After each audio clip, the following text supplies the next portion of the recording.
Bismillahirrahmanirrahim. Assalamualaikum warahmatullahi wabarakatuh. Alhamdulillahirabbil alamin wa bihi nasta'in wa ala umuri dunya waddin. Wassalatu wassalamu ala asyrafil anbiya'i wal mursalin wa ala alihi wa ashabihi wa man tabi'ahum bi ihsanin ila yaumiddin. Alhamdulillah, anak-anak yang dirahmati oleh Allah Subhanahu wa taala, anak-anak kelas 7 MTS Muhammadiyah 1 Malang. Pada kesempatan kali ini kita dapat berjumpa kembali untuk melaksanakan pembelajaran dalam pelajaran fikih. Adapun pada kali ini kita akan membahas mengenai sholat fardu, jamak, dan qashar. Apa itu pengertian sholat jamak, dan apa itu pengertian sholat qashar, dan apa itu pengertian sholat jamak qashar. Kita akan belajar tentang hal tersebut dalam kesempatan kali ini. Anak-anak yang dirahmati oleh Allah Subhanahu wa taala, sebagaimana yang kita ketahui bahwasanya sholat fardu itu hukumnya wajib. Apa saja sholat fardu itu? Yang pertama, sholat subuh, sholat zuhur, asar, maghrib, dan isya. Ini adalah sholat fardu yang wajib dikerjakan oleh setiap orang Islam. Dalam artian, apabila sholat fardu ini ditinggalkan, maka seseorang tersebut akan mendapatkan dosa. Namun apabila sholat tersebut dikerjakan, maka orang tersebut akan mendapatkan pahala. Oleh sebab itu, sebagai seorang muslim, maka wajib baginya untuk melakukan yang namanya sholat. Adapun ketika seorang muslim dia sedang berhalangan dalam perjalanan, maka Allah memberikan dia keringanan dalam melakukan sholat, yaitu dengan melakukan jamak dan juga melakukan qashar. Nah, untuk pengertian lebih dalam, nanti kita akan bahas pada pembelajaran kali ini. Anak-anak yang dirahmati oleh Allah Subhanahu wa taala, sekarang kita akan memasuki mengenai pengertian jamak. Jamak itu berasal dari kata bahasa Arab yaitu al-jam'u, yang dimana artinya adalah mengumpulkan pelaksanaan dua sholat fardu ke dalam salah satu dari waktu sholat tersebut. Jika pelaksanaan dua sholat di waktu sholat yang pertama, maka disebut dengan jamak takdim. Contohnya melakukan sholat maghrib dan isya secara bersamaan di waktu sholat maghrib. Jika pelaksanaan sholat fardu di waktu sholat yang kedua, disebut dengan jamak takhir seperti melaksanakan sholat zuhur dan asar secara bersamaan di waktu asar. Jadi yang namanya sholat jamak itu adalah sholat yang yaitu suatu sholat yang dilakukan dengan cara mengumpulkan sholat yang sama waktunya. Sholat siang, apa saja sholat siang itu ada sholat zuhur dan sholat asar. Kemudian sholat malam ada apa saja, ada sholat maghrib dan juga sholat isya. Lah, sholat yang bisa dijamak itu adalah sholat yang mempunyai kesamaan waktu. Dalam artian ketika matahari terbit, sholat apa yang ada ketika itu? Yaitu sholat zuhur dan sholat asar. Jadi yang bisa dijamak yang pertama yaitu adalah sholat zuhur dan sholat asar. Kemudian di waktu matahari terbenam ada sholat apa saja? Ada sholat maghrib dan juga sholat isya. Jadi yang nggak bisa dijamak apa? Yaitu sholat subuh. Jadi sholat subuh itu nggak bisa dijamak. Apa itu jamak? Jamak itu mengumpulkan dua sholat dalam satu waktu. Contohnya sholat zuhur dengan sholat asar. Itu bisa dijamak dengan pengertian bahwasanya tetap melakukan 4 rakaat, namun bisa memilih waktu. Dalam artian ketika di awal itu sudah menentukan sholat zuhur ini mau dilakukan tepat waktu apa dilakukan di akhir waktu. Jadi kalau mau mengerjakan sholat jamak asar, jadi sholat asarnya dimajukan ke waktu zuhur. Jadi yang pertama dilakukan adalah melakukan sholat zuhur terlebih dahulu. Kemudian setelah selesai sholat zuhur 4 rakaat, maka dia hendaknya berdiri lagi kemudian langsung melaksanakan sholat asar 4 rakaat juga. Nah, itu yang dinamakan jamak takdim. Namun apabila ketika seseorang tersebut berada dalam perjalanan ketika zuhurnya, kemudian dia baru sempat berhenti di tengah-tengah perjalanan itu ketika waktu asar, maka ketika dalam perjalanan dia sudah meniatkan bahwasanya sholat zuhur ini nanti saya akan jamak takhir.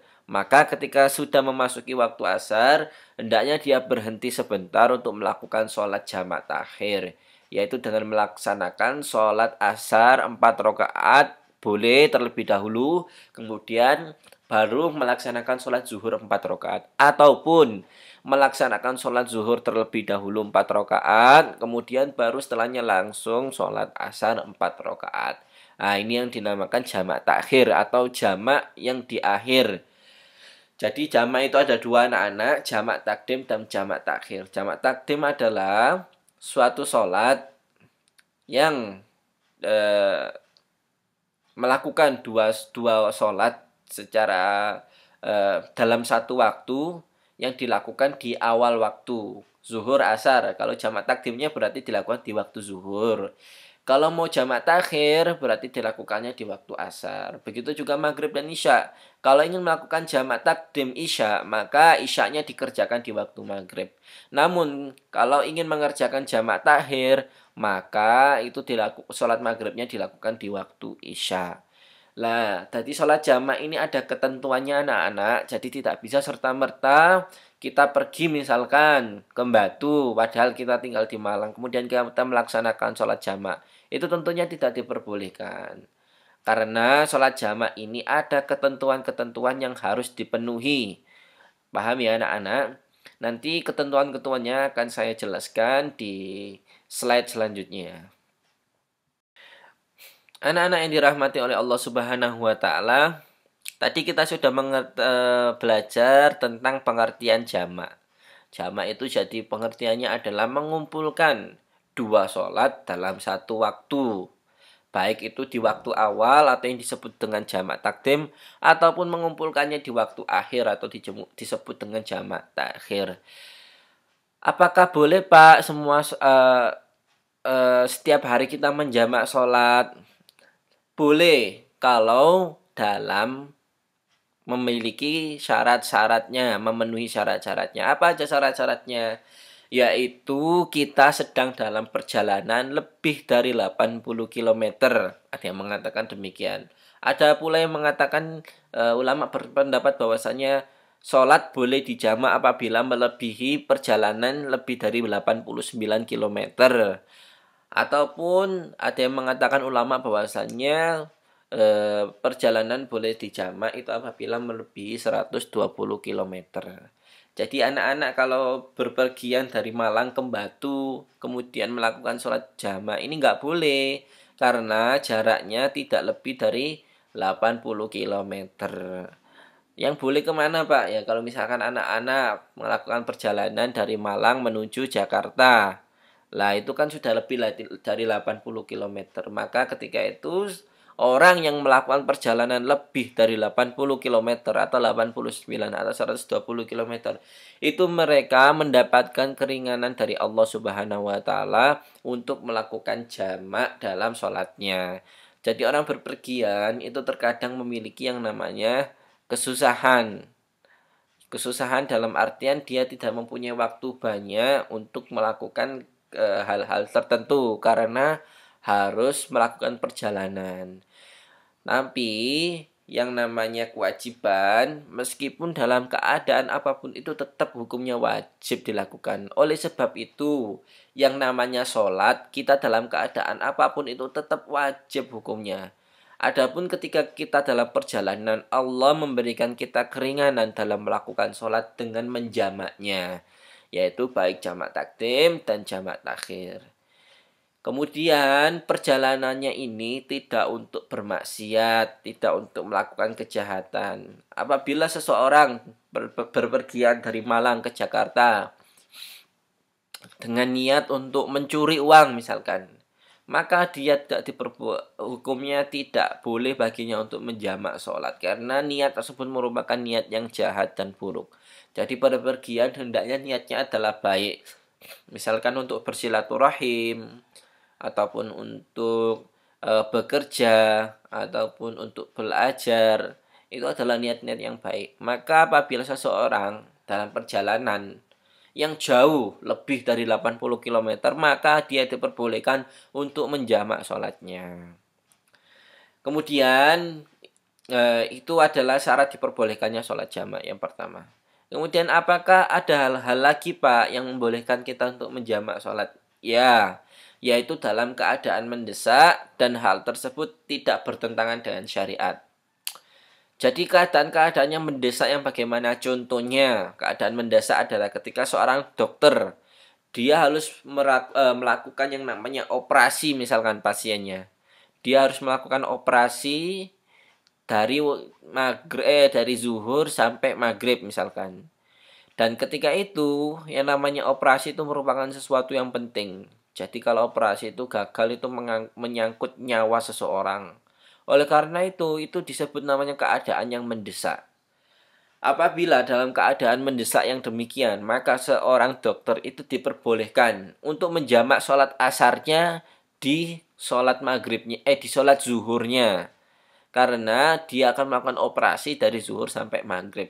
Jadi tidak mungkin seorang dokter itu ketika melakukan operasi, kemudian dengar azan, kemudian langsung operasinya nanti dulu ditunda, ayo sholat. Ya tidak bisa demikian.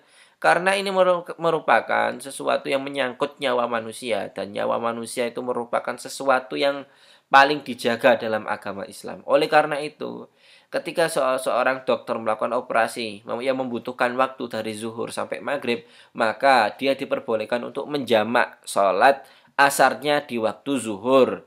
Yaitu ketika setelah melakukan sholat zuhur 4 rakaat, maka dia harus melakukan sholat asar 4 rakaat juga.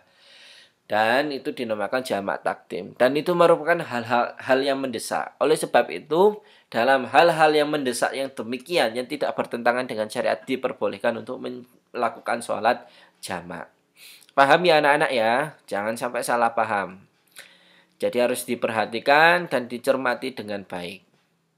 Anak-anak yang dirahmati oleh Allah Subhanahu wa taala, sekarang kita akan belajar mengenai hukum dan dalil sholat jamak. Sholat jamak itu hukumnya apa, Pak? Sholat jamak itu hukumnya mubah atau diperbolehkan. Adapun dalil dalam hadis menyebutkan bahwasanya Nabi Shallallahu alaihi wasallam kana fi ghazwati Tabuk idza irtahala ba'dal maghrib ajjalal isya fasallaha ma'al maghrib. Di mana artinya bahwasanya ketika Nabi Shallallahu alaihi wasallam berada dalam masa perang Tabuk, jika beliau melakukan perjalanan setelah maghrib, maka beliau memajukan pelaksanaan sholat isya. Artinya beliau melakukan sholat isya bersama dengan sholat maghrib. Jadi ketika itu Nabi Muhammad hendak melakukan perjalanan jauh. Kemudian ketika itu sudah memasuki waktu maghrib. Karena Nabi Muhammad ini hendak melakukan perjalanan jauh yang dimana waktunya itu mungkin butuh 5 jam ataupun lebih. Ketika itu Nabi Muhammad langsung melaksanakan sholat maghrib yang dimana setelah sholat maghrib 3 rakaat beliau langsung sholat isya 4 rakaat. Yang dimana disitu mengartikan bahwasanya Nabi Muhammad melakukannya namanya sholat jamak takdim. Dan ini adalah dalil diperbolehkannya melakukan sholat jamak takdim ketika dalam hendak melakukan perjalanan jauh. Bisa dipahami ya anak-anak ya. Jadi yang namanya sholat jamak itu hukumnya mubah ataupun boleh. Selanjutnya kita akan membahas tata cara pelaksanaannya. Anak-anak yang dirahmati oleh Allah Subhanahu wa taala, sekarang kita akan belajar mengenai tata cara pelaksanaan sholat jamak. Sholat jamak anak-anak itu boleh dilakukan di rumah atau hendak berpergian. Contohnya, ketika kita hendak pergi ke Jakarta, itu kan jaraknya sudah lebih dari 120 km. Maka ketika itu kita sedang berada di rumah, kita kan contohnya kita ketika itu masih waktu zuhur. Ketika memasuki waktu zuhur, karena perjalanan ini pastinya melebihi waktu asar, maka ketika di rumah, ketika selesai sholat zuhur, kita langsung di awal sholat kita langsung meniatkan untuk menjamak sholat asar ini. Jadi niatnya harus di awal anak-anak. Jadi tidak bisa selesai eh, selesai masuk asar baru diniatkan jamak di zuhur, tidak bisa. Kalau niatnya jamak takdim, maka ketika awal sholat, ketika hendak niat sholat zuhur, itu sudah diniatkan bahwasanya setelah sholat zuhur ini, saya akan menjamak sholat asar saya. Jadi melakukan sholat zuhur 4 rakaat, kemudian setelahnya langsung sholat asar 4 rakaat juga. Kemudian eh, itu namanya sholat jamak. Boleh dilakukan di rumah atau ketika awal berpergian.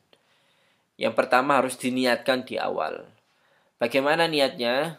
Contohnya ketika selesai sholat zuhur 4 rakaat, dia langsung berdiri sholat asar, kemudian meniatkan usolli fardhal asri majmu'an ila zuhri taqdiman lillahi ta'ala. Saya niat sholat asar dikumpulkan dengan sholat zuhur 4 rakaat karena Allah Ta'ala. Itu yang pertama dalam jamak takdim. Yang kedua adalah dilakukan dengan tertib. Tertib ini bagaimana? Berurutan. Misalkan sholat zuhur, sholat jamak takdim, asar ditakdimkan ke zuhur. Maka yang dilakukan pertama kali adalah sholat zuhur. Tidak boleh dilakukan sholat asar terlebih dahulu baru sholat zuhur. Karena itu merupakan jamak takdim. Jamak takdim itu harus tertib. Harus tertib. Begitu juga ketika melakukan jamak takdim isya. Isyanya dilakukan di waktu maghrib. Itu tidak boleh isyanya dilakukan terlebih dahulu. Tapi harus maghribnya dulu dilakukan 3 rakaat. Baru setelahnya disambung dengan sholat isya 4 rakaat. Ya. Jadi tidak boleh melakukan sholat isya terlebih dahulu 4 rakaat. Kemudian baru sholat maghrib 3 rakaat. Itu dalam jamak takdim tidak boleh. Yang ketiga harus mualah atau bersambung. Jadi anak-anak kalau hendak melakukan sholat jamak takdim, itu hendaknya sholatnya itu jangan putus-putus. Dalam artian ketika setelah selesai salam, sholat zuhur contohnya, setelah selesai salam sholat zuhur, anak-anak langsung berdiri melakukan sholat jamak. Jangan sampai menunggu 1 jam, 2 jam, itu tidak diperbolehkan. Baru melakukan sholat asar itu tidak diperbolehkan. Jadi yang namanya jamak itu harus mualah atau bersambung. Bersambung dalam artian tidak ada jeda yang sangat lama antara sholat zuhur dan sholat asar tersebut. Jadi ketika selesai sholat langsung berdiri. Ataupun duduk sebentar kemudian langsung berdiri. Jangan sampai 1 jam, 2 jam baru teringat mau jamak, itu tidak diperbolehkan. Nah itu paham ya, jamak takdim pertama tadi apa? Niat, harus diniatkan di awal sholat. Kemudian tertib. Jangan sampai asarnya dulu atau isyaknya dulu yang dikerjakan, tapi sholat yang pertama dulu yang dikerjakan, yaitu sholat zuhurnya dulu. Kalau dalam maghrib, sholat maghribnya dulu yang dikerjakan. Kemudian yang ketiga syaratnya apa? Mualah, harus bersambung. Tidak boleh terputus antara satu sholat dengan sholat yang lainnya. Terputusnya itu dalam waktu yang sangat lama itu tidak boleh.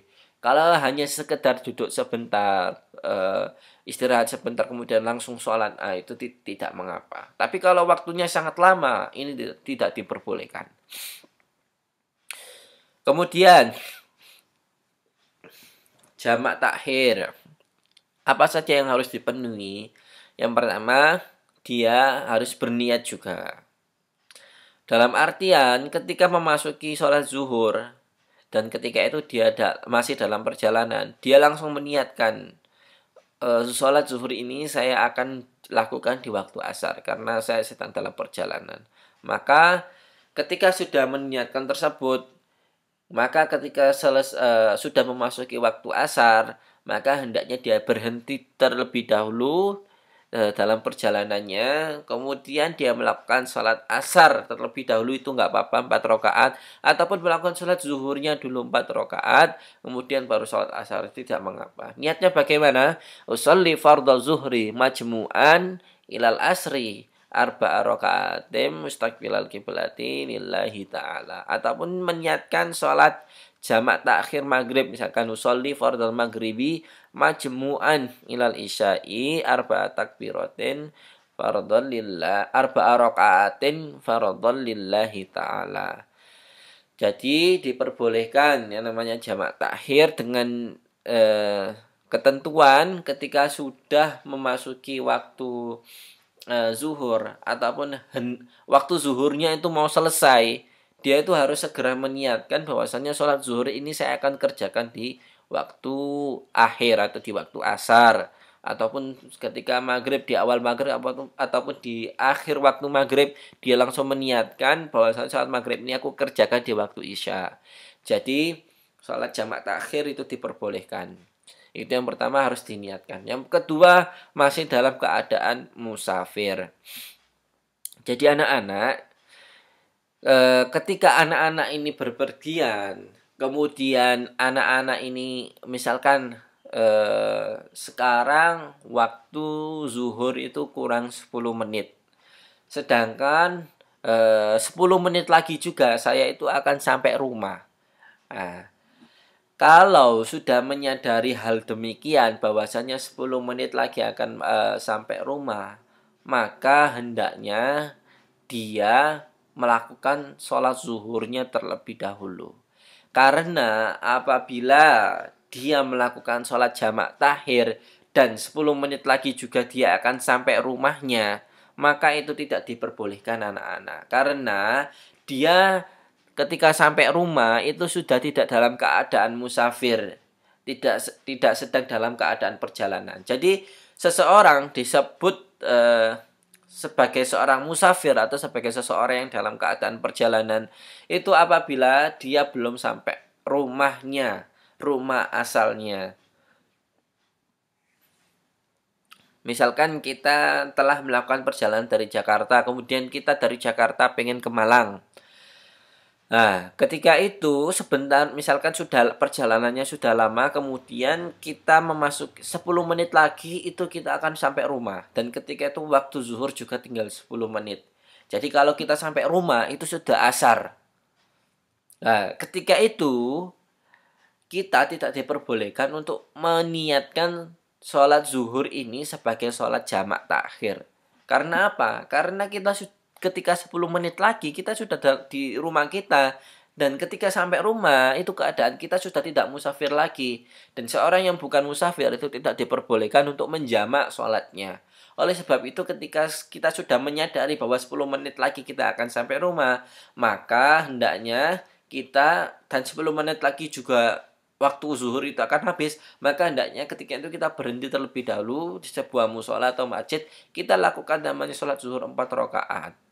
Baru ketika itu kita melanjutkan perjalanan ke rumah. Namun apabila sholat zuhur, apabila jarak dari rumahnya itu masih jauh, misalkan sholat zuhurnya waktunya tinggal 10 menit, kemudian jarak ke rumahnya itu masih misalkan 2 jam, maka ketika itu kita diperbolehkan untuk meniatkan sholat zuhur ini dilakukan di akhir, dilakukan di waktu asar.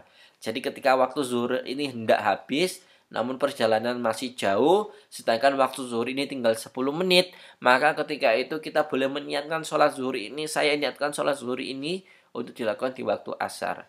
Oleh karena itu ketika memasuki waktu asar, maka hendaknya dia berhenti terlebih dahulu melakukan sholat asar 4 rakaat, kemudian baru setelahnya melakukan sholat zuhur 4 rakaat. Lah itu diperbolehkan. Jadi paham ya anak-anak ya, jangan sampai keliru memahami jamak takhir ini. Seseorang diperbolehkan jamak takhir apabila dia masih dalam keadaan musafir. Apabila dia sudah tidak dalam keadaan musafir, maka dia tidak diperbolehkan untuk menjamak sholatnya, untuk mengumpulkan sholatnya. Selanjutnya anak-anak yang dirahmati oleh Allah, sekarang kita akan memasuki pengertian sholat qashar. Tadi ada namanya sholat jamak, dan sekarang ada yang namanya sholat qashar. Apa itu sholat qashar? Al-qashar itu berasal dari kata bahasa Arab al-qasru yang artinya memendekkan. Dalam artian, sholat qashar adalah memendekkan atau meringkas rakaat sholat yang berjumlah 4 rakaat menjadi 2 rakaat. Sholat fardu yang dapat diqashar meliputi sholat zuhur, asar, dan sholat isya. Sedangkan mengqashar sholat maghrib dan subuh tidak diperbolehkan. Jadi, sholat yang boleh dipendekkan atau yang boleh diqashar itu hanya ada 3. Apa saja? Sholat zuhur, sholat asar, dan sholat isya. Jadi sholat yang jumlahnya 4 rakaat ini boleh dipendekkan menjadi 2 rakaat. Kenapa? Ada sholat qashar tidak lain untuk memberikan keringanan seseorang ketika dalam perjalanan. Lah ini apa saja yang membolehkan kita untuk mengqashar sholat? Nah, kita akan pelajari di slide selanjutnya. Jadi anak-anak, sholat qashar adalah sholat yang dilakukan dengan cara meringkas sholat 4 rakaat menjadi 2 rakaat. Contohnya, ketika itu anak-anak sedang dalam perjalanan menuju Jakarta. Dan ketika anak-anak setelah melewati kota Malang, misalkan anak-anak ini sudah berada di kota mana, misalkan. Maka ketika itu anak-anak boleh mendapatkan keringanan untuk memendekkan sholatnya. Misalkan ketika itu sudah masuk waktu zuhur, kemudian anak-anak ingin melakukan sholat qashar, maka ketika itu anak-anak diperbolehkan untuk melakukan sholat zuhurnya 2 rakaat saja. Sholli fardhu zuhri qasran raka'ataini mustaqbilal kiblati adhanillahi ta'ala. Jadi diperbolehkan ketika anak-anak melakukan perjalanan. Nah, ini syarat-syarat dalam diperbolehkannya sholat qashar. Yang pertama, tujuan berpergiannya tidak untuk maksiat. Kemudian jarak tempuh perjalanannya itu ada yang mengatakan lebih dari 80 km, ada yang lebih dari 89, bahkan ada yang mengatakan harus lebih dari 120 km. Lah ini macam-macam. Kemudian, hukum boleh mengqashar ketika telah keluar dari wilayah administrasinya atau kecamatan. Dalam artian anak-anak, ketika anak-anak sekarang misalkan tinggal di Karangploso,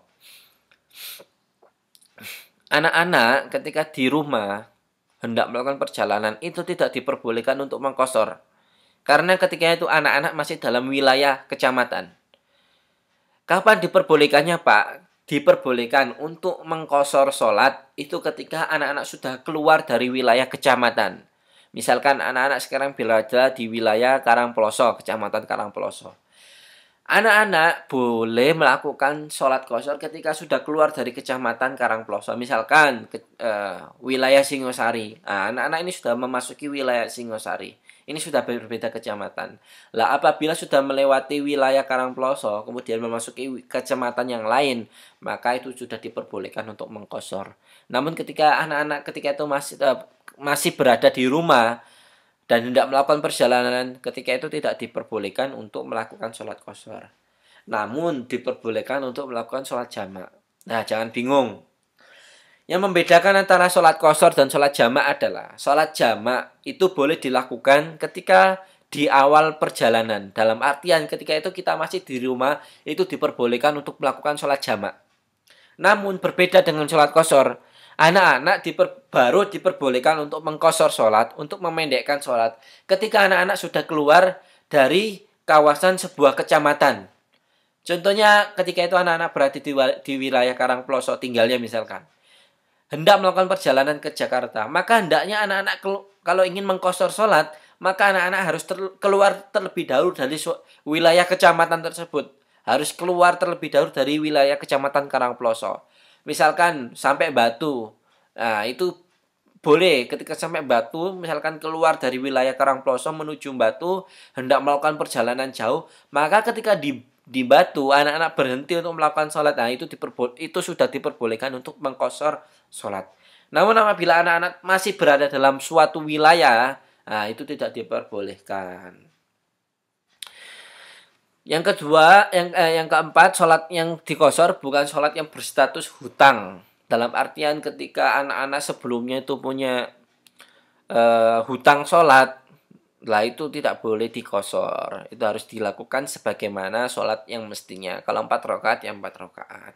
Tidak boleh dipendekkan jadi 2. Jadi yang boleh diqashar adalah sholat yang pada waktunya, dalam artian sholat tersebut bukanlah sholat hutang, tapi sholat yang hendak kita kerjakan pada waktu itu juga. Kemudian yang terakhir, berniat mengqashar sholat bersamaan dengan takbiratul ihram. Nah, jadi ketika hendak mengqashar sholat itu harus diniatkan di awal ketika hendak takbir. Jangan ketika di pertengahan sholat baru diniatkan saya mau mengqashar, itu tidak boleh. Yang namanya sholat qashar itu harus diniatkan di awal, yaitu ketika hendak takbiratul ihram itu sudah diniatkan. Misalkan sholat zuhur, sholli fardhu zuhri qashran raka'ataini mustaqbilal qiblati adhanillahi ta'ala. Ataupun sholat asar, sholli fardhul asri qashran raka'ataini mustaqbilal qiblati adhanillahi ta'ala. Lah itu macam-macam. Jadi yang namanya niatnya itu harus dilakukan di awal sebelum takbiratul ihram. Selanjutnya, anak-anak yang dirahmati oleh Allah Subhanahu wa taala, hukum dan dalil sholat qashar. Adapun hukum sholat qashar adalah sunnah, dalam artian dianjurkan, karena sholat qashar merupakan hadiah dari Allah Subhanahu wa taala bagi hambanya yang sedang dalam perjalanan. Dan sebuah hadiah itu hendaknya kita terima, kita ambil. Lah itu, oleh sebab itu yang namanya qashar itu hukumnya sunnah. Berbeda dengan sholat jamak. Sholat jamak hukumnya boleh. Kalau sholat qashar itu hukumnya sunnah, dianjurkan. Ya, dianjurkan. Dalam artian apabila kita kerjakan mendapatkan pahala, apabila tidak dikerjakan pun tidak mengapa. Adapun dalil dari sholat qashar ini adalah sebagaimana yang Allah firmankan dalam Al-Quran. Wa idza darabtum fil ardi falaysa 'alaikum junahun an taksuru minas shalah in khiftum ay yaftinakumul ladzina kafaru innal kafirina kanu lakum aduwwan mubina. Yang artinya, dan apabila kamu berpergian di bumi, maka tidaklah berdosa kamu mengqashar sholat. Jika kamu takut diserang orang kafir, sesungguhnya orang kafir itu adalah musuh yang nyata bagimu. Dalam ayat ini memberikan kita pemahaman bahwasanya apabila kita melakukan perjalanan jauh, kemudian kita merasakan yang ada namanya kesusahan dalam melakukan sholat, maka ketika itu kita diperbolehkan untuk memendekkan sholat kita menjadi 2 rakaat. Sholat zuhur jadi 2 rakaat, sholat asar 2 rakaat, sholat isya 2 rakaat. Itu tidak mengapa. Lah itu hukum sholat qashar. Jadi perbedaan jamak dan qashar tadi sudah saya jelaskan. Kalau sholat jamak itu tidak boleh, boleh dilakukan di rumah, hendak berpergian. Namun berbeda dengan sholat qashar. Sholat qashar itu tidak boleh dilakukan di rumah atau di awal berpergian. Jadi harus dilakukan ketika sudah keluar dari sebuah wilayah kecamatan. Baru itu diperbolehkan untuk melakukan sholat qashar. Jadi sholat jamak itu mengumpulkan dua sholat dalam satu waktu. Tapi kalau sholat qashar itu memendekkan suatu sholat yang sebelumnya 4 rakaat menjadi 2 rakaat. Sholat zuhur. Jadi tetap dilakukan pada waktunya. Kalau sholat jamak kan melakukan dua sholat dalam satu waktu. Sholat asar ke sholat zuhur, ataupun sholat zuhur ke sholat asar. Tapi kalau sholat qashar ini dilakukan pada waktunya. Ketika sudah memasuki waktu zuhur, ya dia hanya melakukan sholat zuhur saja 2 rakaat. Dan ketika memasuki waktu asar, ya dia hanya sholat asar saja 2 rakaat. Begitu juga ketika memasuki waktu isya, ya dia hanya melakukan sholat isya saja 2 rakaat. Jadi yang namanya sholat qashar itu bukan mengumpulkan sholat, namun hanya memendekkan sholat saja. Berbeda dengan sholat jamak. Kalau sholat jamak itu mengumpulkan 2 sholat dalam satu waktu. Nah, jadi ini harus dipahami perbedaan antara sholat jamak dan sholat qashar. Kalau niatnya qashar saja, ya berarti dia hanya memendekkan rakaatnya saja, tidak mengumpulkan sholatnya. Tapi kalau meniatkan sholat jamak, maka dia tetap melakukan rakaatnya 4 rakaat. Yang berbeda adalah dia dalam waktu tersebut melakukan 2 sholat, yaitu sholat zuhur dan sholat asar. Namun sholat asar dengan sholat zuhur. Nah ini harus dipahami anak-anak, jangan sampai salah paham. Kalau ditanya sholat jamak dan sholat qashar itu sama pak, wah ini belum belajar fikih berarti. Nah oleh sebab itu dalam kesempatan ini, kali ini anak-anak harus bisa memahami dengan baik dan benar. Anak-anak yang dirahmati oleh Allah Subhanahu wa taala, tadi kita sudah belajar mengenai pengertian sholat jamak dan pengertian sholat qashar. Nah, sekarang yang ketiga ini ada yang namanya jamak qashar, yaitu menggabungkan sholat jamak dan juga sholat qashar dalam pelaksanaan sholatnya. Contohnya, kalau sholat jamak tadi kan mengumpulkan 2 sholat dalam satu waktu.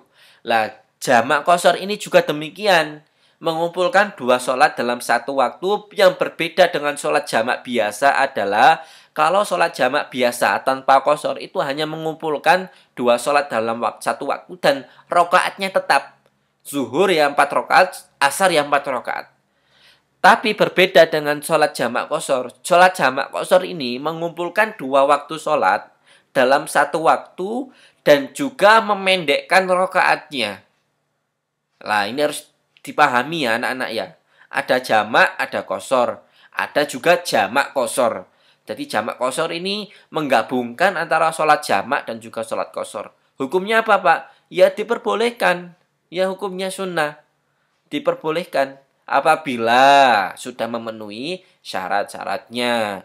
yaitu sudah dalam perjalanan jauh. Ketika dalam tengah-tengah perjalanan misalkan, tidak boleh dilakukan jamak qashar ini, tidak boleh dilakukan di awal perjalanan, atau ketika itu masih di rumah itu tidak boleh.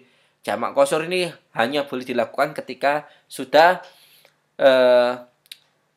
keluar dari sebuah wilayah kecamatan yang kita tinggali sebelumnya. Jadi yang namanya sholat jamak qashar ini adalah mengumpulkan dua sholat dalam satu waktu dan juga memendekkannya. Sholat zuhur dan sholat asar. Sholat zuhurnya dilakukan 2 rakaat, kemudian setelahnya melakukan sholat asar juga 2 rakaat. Nah, ini disebut dengan jamak qashar. Paham ya anak-anak ya sekalian ya. Anak-anak yang dirahmati oleh Allah Subhanahu wa taala, sekarang kita akan belajar tata cara pelaksanaan jamak qashar. Jadi sama seperti dalam pelaksanaan sholat jamak dan qashar, untuk sholat zuhur dan asar pada umumnya, perkara yang membedakan hanyalah terletak pada niat dan rakaat dalam melaksanakan sholat. Jadi, sholat zuhur dan sholat asarnya yang membedakan dengan sholat jamak dan qashar adalah niatnya. Jadi, kalau sholat jamak, itu kan niatnya sholli fardhu zuhri majmu'an ilal asri arba'a. Rakaatnya tetap 4 namun niatnya dikumpulkan dalam satu waktu. Kalau sholat qashar itu niatnya tetap sholat zuhur tapi rakaatnya diganti dengan 2 rakaat. Nah, kalau sholat jamak qashar ini yang membedakan dengan sebelumnya adalah niat sholat jamak qashar juga, dan juga yang membedakan adalah rakaatnya. Jadi sholat jamak qashar ini contoh niatnya adalah usolli fardhu zuhri majmu'an ma'al asri jam'a takdim makmuman lillahi ta'ala. Usolli fardhu zuhri qashron majmu'an. Nah, ini harus digarisbawahi. Qashron majmu'an. Nah, harus ada qashronnya, harus ada majmu'annya. Jadi saya niat melakukan sholat zuhur diringkas 2 rakaat dan juga dijamak dengan sholat asar karena Allah Ta'ala. Ataupun sholat asar diniatkan usolli fardhul asri qashran majmu'an ma'zuhri jamak takdim atau jamak takhir makmuman atau imaman lillahi ta'ala. Jadi yang membedakan adalah niat dan juga rakaatnya ya anak-anak ya. Jadi namanya sholat jamak qashar itu adalah sholat yang menggabungkan antara sholat jamak dan juga sholat qashar dalam satu waktu. Misalkan contoh sholat maghrib dan sholat isya, mau dilakukan jamak qashar di maghrib misalkan. Maghribnya tetap dilakukan 3 rakaat, namun ketika setelah selesai salam dia harus berdiri lagi melakukan sholat isya dengan niat jamak qashar. Jadi isyanya ini dikerjakan 2 rakaat saja karena sudah diniatkan sebagai sholat jamak dan juga sholat qashar. Mungkin cukup demikian anak-anak yang bisa saya sampaikan pada pertemuan kali ini. Saya harap anak-anak bisa memahaminya dengan baik dan benar. Jangan lupa untuk selalu mencatat poin-poin yang terpenting dalam pertemuan kali ini dan silakan dikumpulkan di sekolah. Mungkin cukup sekian yang bisa saya sampaikan. Terus jaga kesehatan. Wassalamualaikum warahmatullahi wabarakatuh.